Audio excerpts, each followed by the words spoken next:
shade blunt, you know what I'm saying? It's going down.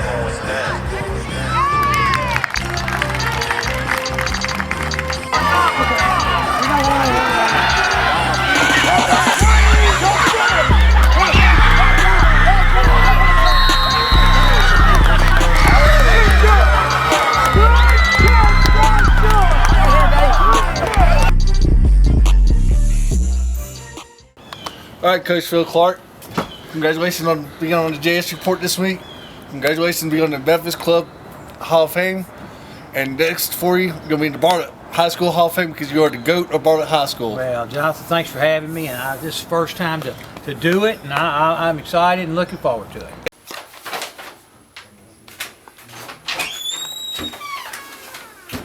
Jonathan, JS report time. Yes, sir. Oh my, Phil Clark, the legend himself. Get out of here. That champion baseball. You turn around the Bartlett baseball pro, a living legend before us. It's such an honor to have you here today. Well, I appreciate it. It's an honor for me to be here, and you know, been out of athletics for the last couple of months, being an old retired guy. So it's good to get back and talk about it some. Yes, sir. What's up, Rondo? What's up, Jonathan? Ready for the show? Oh, yeah. Oh, hey, Dad. Hey, buddy, how are you? Good. Now that's the most important title I got right there. Welcome back to another JS episode. Like we talked about in the opening, Coach Phil Clark, a legend from Bartlett High School, from his Germantown days, to Skyview, to back, like I said, at Bartlett.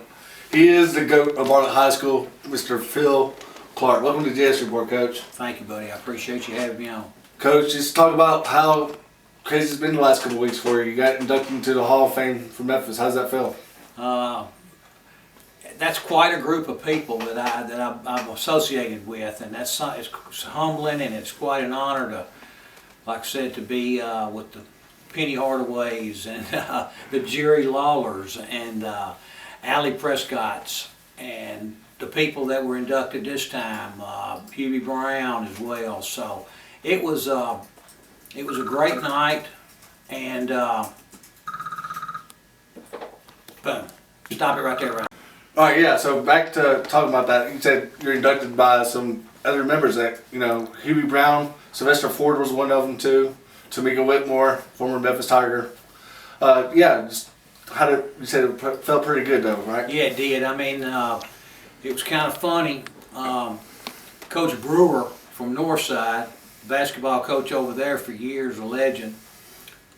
He started that program and ran it, and he won a state championship, I know there. But they were talking about his teams, and that's what as I was speaking, I told them, I said, me and a couple of my buddies that were at the table that came with me, we played against Coach Brewer's teams from Northside, and they were good. They were really good. I never had the chance of really playing against Coach Ford or coaching against Coach Ford, but I just, you could watch through the papers over the years the outstanding job he did, and with Sylvester, with his son, playing and just being a great team, and then winning a state championship as well. But it was a great honor, and it was a really nice really nice deal that they had on the field at AutoZone, and probably 300 people were there, and it was nice. So let's talk about your Germantown coaching days. From a lot of people don't know really about your coaching background. You won a national championship at Germantown. So let's talk about that. We did. I got there in '87, and we just couldn't get over the hump at first. My first year we come in third, my second year we come in fourth, and I think my fourth year we come in second in '92, and that might have been the best team I ever coached, was with Coach Day from Houston and Mickey Callaway, who played the big leagues. We had a great team, but had bad luck the last day, and then, you know, couldn't get over the hump. But then kept working, and in '95 we were able to find a way to win every game, go 38-0. And I know about the biggest thing was we went out to Anaheim and played in the biggest tournament in America, and one of the host schools picked us the first game to play. I guess they thought they was going to pick on that Tennessee team. And we beat them. The next day we beat a team out of San Diego who had number 4 draft pick, and they were great. Rancho Bernardo, that was one of the first round picks they've had. And then the third game we played Fountain Valley, who at the time was ranked number 1, and they had been ranked number 1 the year before. And so we beat them, and there's a boy named Luke Hudson that pitched for them, pitched in the big leagues, and we beat him that day, and that was quite an accomplishment. And then to turn around the 4th day in a row, and we played Mater Dei, who was, if they would have won, they would have been the number 1 team in America. And they had a kid named Hessman, who I think he even was a quarterback for the Cowboys at one time. I think he pitched in minor leagues way up, but then he finally went to back to football, and played in the NFL. And he was quite a pitcher. They had saved him for the last game, and we were able to beat him as well. And back in the spring, there was a website that got in touch with me that was ranking all the teams in the history of high school baseball. And he got in touch with me and wanted information about the team and this, that, and the other. And I talked to him 2 or 3 times. That's what I told him. I said, you don't understand how hard that tournament was and how good we were out there to beat 4 Southern California teams 4 days in a row. And something people really don't think about is all those teams went 3-1 in the tournament. Their only loss was to us. Wow. They beat everybody else they played, but they couldn't handle the Red Devils. And so we jumped, I think, from being ranked 25 to about 4 after that tournament. And then we just moved up progressively. And there was a team from North Carolina that finally got beat right before our state tournament. So we knew going into the state tournament, if we could win 3 in a row, it was going to be hard for somebody to take that national championship statement from us anyway, our number 1 ranking with USA Today and Collegiate Baseball and everybody else that had rankings, because we were the only undefeated team and won the best tournament in America. So it was tough not to vote for us. Now let's just talk about your Bartlett High School coaching days a little bit, Coach. As I had you in class or senior year of high school in 04, y'all had the talent during that time frame from when you came on staff at Bartlett, replacing Coach Patterson. Just talk about the Bartlett High School baseball team that you got to coach. Well, we had to start back over. It's like everybody talks about now today in athletics. You got to create a culture, and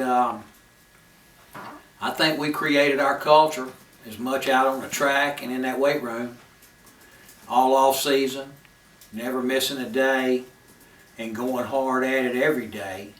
And our goal, our statement, our kind of goal statement of whatever we were was we were trying to get this much better every day. And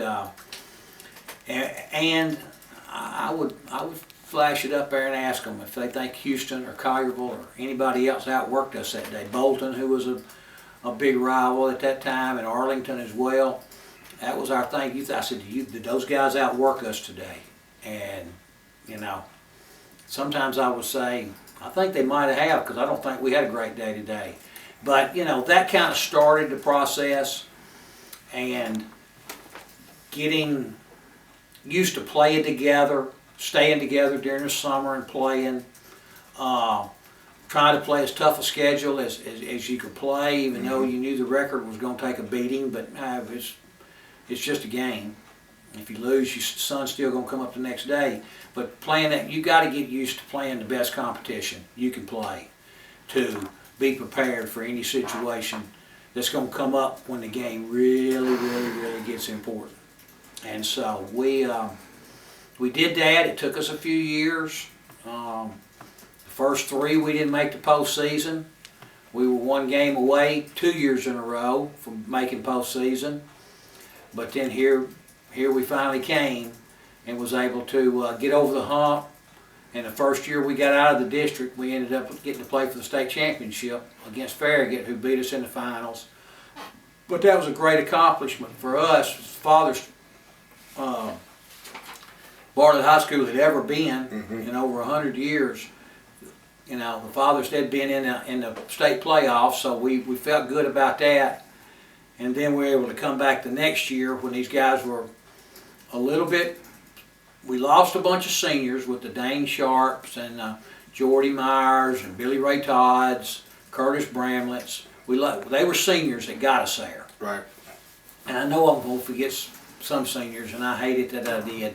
But that group got us over the hump, and then the young kids that got to start the year before in the finals, and then the next group we had come in behind them as juniors. That group really played good all year long. I think we went like 40-5, and was able to get to the finals and play South Doyle, right, who ended up having, I want to say, I know for sure 3 and I think 4 of their kids on that team. Now some of them were freshmen to seniors, but I think they had 4 that played in the big leagues. I mean, might be they just got a cup of coffee in the big leagues, right, but they made it to the show. And so we beat a very, very talented team. And then here we go the next year. We're on top. We're rolling. We're doing this, and we do everything we have to do to get there. And we get to the finals against Farragut, and they won in a great game. And no shame in coming in second in the state, but it sure hurts. right. But I laughed the guys that I knew at Germantown, and then after we came to Bartlett, and we had 2 runner-ups out of 3 years. They told me that I was just like Coach Netherland from the football coach from Germantown. He had several state runner-ups, and that last one made 7 for me. And that's that's 7 different nights that, boy, it's like you pulled out a gut punch. But you look back on it 2 weeks later, 3 weeks later, and you see what kind of a great season you had with great kids, and things get a little easier to accept. And I've always said all along to people that don't really know the Bartlett High School background regarding baseball, soccer, football, basketball. This guy right here, a lot of other coaches took notice of Coach Hart's previous schedules because now the football team is doing it with Coach Smith. Previous Coach Tucker did it. Now Coach Real with the basketball team, Coach Shapley with the girls basketball team. They're putting their tough schedule together to get them ready for the postseason in the long run, and not only the district but the postseason as well. It was really different when I retired from coaching and took the athletic director's job as a full-time deal for Bartlett. I was able to do that for 10 years, and some of my proudest moments in athletics have been seen where we've seen Bartlett teams succeed where people really didn't think they could. Seeing the football team get to the semifinals the first time with Coach Tucker's group, and then people say, "Well, that's COVID year and this, that, and the other." So that really wasn't that much. But then 2 years later, here we are right back again, playing in the semifinals again. And then, like I said, that's as far in the history of Bartlett High School. They've been to the semifinals 3 times, and 2 of them have been here in the last few years. And we're excited with Coach Smith's group. Now they've lost a couple. Looks like we're trying to, as we were talking about, just being excited to see the different programs succeed. Cross country had a great run there for a little bit. Coach Real's basketball team, watching him play in the state tournament in the semifinals, seeing that happen, and turning around last year with Coach Shapley's girls getting to the state championship game. And then the boys soccer program having the best season in the history of their school. And to tell you the truth, think it was Bearden that beat them, and beat them 3-2 and scored in the last minute of the match to beat us, and they went on and was undefeated, and it was the closest game they had all year was with us in the semifinals. So, you know, to be in the top 4 of the state in any sport, you've really accomplished something, and it's kind of like making the Final Four in basketball. Even though you get beat the first game at the Final Four, you had a great run to get there. So, though our guys, we're excited. No doubt the community has been very supportive with all the new additions built on the campus, not just in athletics, but the arts and the academics. It all has been fun to see. But this past July 1, me and my wife both retired, and it was time. We're old. We got a 3-year-old grandson we're having a fun time with, so he was at the house when I left, matter of fact. So, but like I said, things are going well for me, and I can just keep wishing that they'll keep going as good at Bartlett. And I also want to say that you've always put kids through college, no matter what, wherever you've been. Whether it's junior college or D1 or D2 or D3, no matter what league they're in, you've always put kids through college. That's the number one thing. Well, that's something that's so important. You know, this high school baseball can be good, and they can have glory days of high school baseball, but the biggest thing that I see is be able to go to the next level.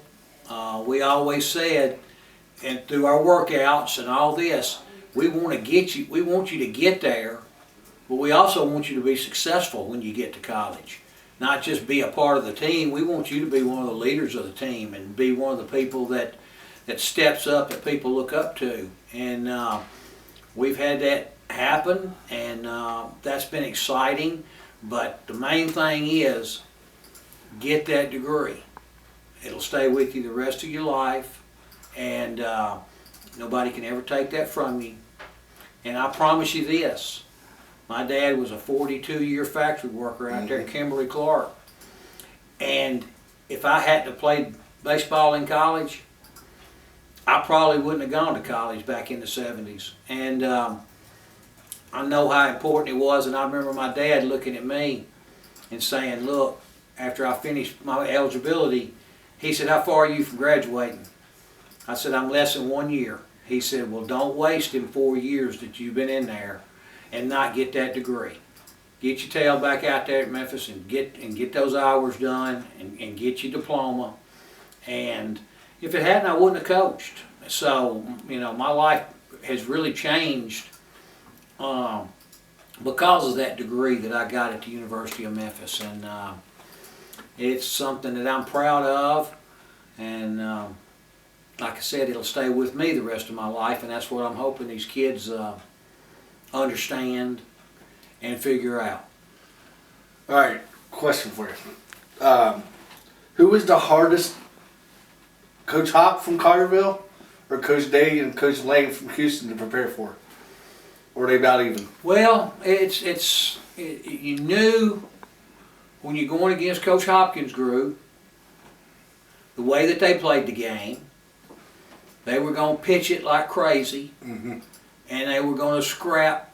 You know, they were always good defensively, and you were going to have to scrap to get runs against them. They didn't score as many runs as, say, Houston, but then Houston was going to, they were going to hit it, and they were going to put pressure on you. With their team speed they've always had and their aggressive approach to the game. And it's basically two different guys and teams that to prepare for, which I played for Coach Hopkins growing up in American Legion Baseball out in Fraser. And I coached Coach Day for 2 years in his junior and senior year at Germantown. So I'm close friends with both of them, not just, you know, ex-coaches and different things and that kind of fraternity. We're true friends, and so it was tough. But I say that group at Houston might have been a little bit tougher to prepare for because you just kind of never knew what they might do. Absolutely. Why was your? I'm gonna bring my brother up as an example. My brother, he was your senior closer on the senior year baseball team. What brought your sidearmers so successful, like my brother, going into their final year? What's got them so successful going to the sidearm just under 1 year, under like pretty much no scrimmages or games until national game playing? Well, he did get some wins and some saves for you. Well, so I was fortunate enough. There's a young man who come in a year behind me at Memphis. When I finished my eligibility, a boy named Mark Schuler from Cincinnati, who came in and was a pitcher at Memphis, and he was a great guy. And he hurt his arm a little bit, and in the minor leagues, and he became a sidearm pitcher. Okay. And I kind of sat down with Mark a couple of times and talked to him about the art of what do you got to do. First, you got to have the right kind of player who's got that looseness in his arm that can do it. He can't just, I'll give you the example, he can't Matt Nucio it and just come over the top and power it. That's the way Matt pitched. But Christopher had a loose arm, and we watched it, and I'd watch kids who maybe they didn't throw at the highest velocity, but when I saw their arm action, I said, these kids can do this, and we just got to get down. And then that's when Coach Locke was my pitching coach, and he really jumped on the wagon of us finding us 1 to 2 sidearmers every year to be able to come in and give a team a different look. And he studied up on it as much as he could, and I took what information Mark Schuler had taught me about it, and we just kept looking for 1 to 2 kids every year to fit that role, and pretty much we've had one ever since. Right. Well, they've been successful. Yes, they have. Greatest of all time, Coach Phil Clark. Coach Clark, thank you again. Thanks for having me, Johnny. Thanks, Appreciate Coach. it. We'd like to thank Phil Clark, the legend himself, for coming in for the Jazz Report. Good personal friends with Jonathan. It's like family. And that's the great thing about Phil Clark. He's very down to earth. All the accomplishments and awards never went to his head. And if you played for him, you definitely know he's no nonsense. He takes care of business, but he's going to push you to your best. And the story I like to share about Coach Clark, in my personal area of coverage at the Millington Star, we had the TRA Rebels, Tipton Rosemark Academy. And there was a star pitcher out there, David Owen. And he was getting ready to head off, I think, to Northwest Mississippi Junior College. But he had unbelievable stuff on the mound. And he pitched a game against Bartlett, where he almost beat him single-handedly. Phil Clark got on the phone, made a couple phone calls. Next thing you know, David Owens at Arkansas State. And then down the road, he's in the major leagues. I think he had a cup of coffee with the Giants. So Phil Clark, not only his kids, he cares about kids in this community and in this area. So we're blessed because we are connected to him every week with our cameraman. So shouts out to Ryan. And we'll catch you on the next special Jazz Report.